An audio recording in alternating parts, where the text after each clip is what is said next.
Welcome to the Thinking Practitioner Podcast, a podcast where we dig into the fascinating issues, conditions, and quandaries in the massage and manual therapy world today. I'm Whitney Lowe. And I'm Tel Luca. Welcome to the Thinking Practitioner. Dr. Peter Levine, it's a pleasure to have you here on the Thinking Practitioner podcast.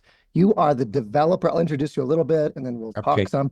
You're the developer of somatic experiencing. You almost need no introduction in our field because you've had such a big impact on our understanding of the nervous system and the body and how we pace and think about our work and even the therapeutic and beneficial effects of our work. Your bio describes you as being a naturalistic, or the somatic experiencing, or there being a naturalistic and neurobiological approach to healing trauma with practitioners in over 40 countries. You hold doctorates in both biophysics and psychology. You are the founder of and advisor to the Somatic Experiencing Institute, the founder and president of the Ergos Institute of Somatic Education.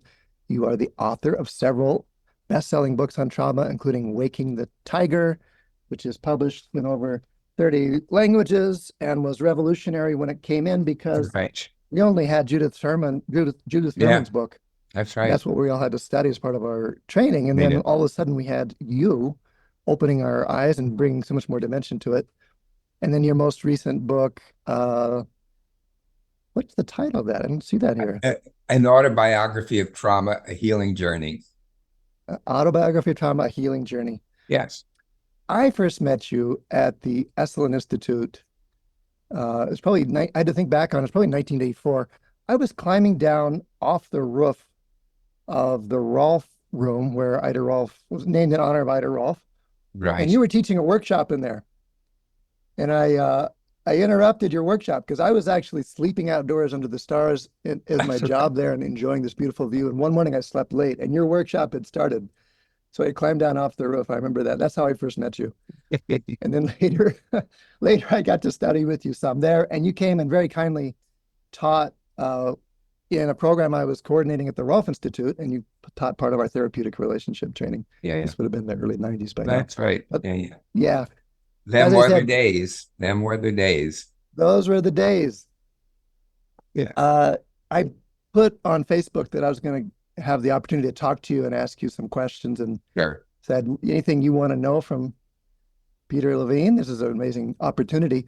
And we got a lot of great questions, a lot of great ideas. And I'll go ahead and put the link in the show notes. But I have really just two main questions for you today and a few variations. Really, how would us as body workers, as hands-on practitioners, be likely to recognize trauma, and how can we, in that capacity, be most helpful? Okay. When I started developing the precursors of somatic experiencing in the late 60s, I was fortunate enough to not know, because trauma as PTSD wasn't really in the literature and for another 12, 13 years. And so I fortunately didn't know that trauma was supposedly an incurable brain disorder that could be at least best managed by medications and by helping people change their negative thought, their negative beliefs. And so that was the common view at that point. That was the common view, exactly. Well, and right, especially when the definition of trauma as PTSD occurred in the early 1980s.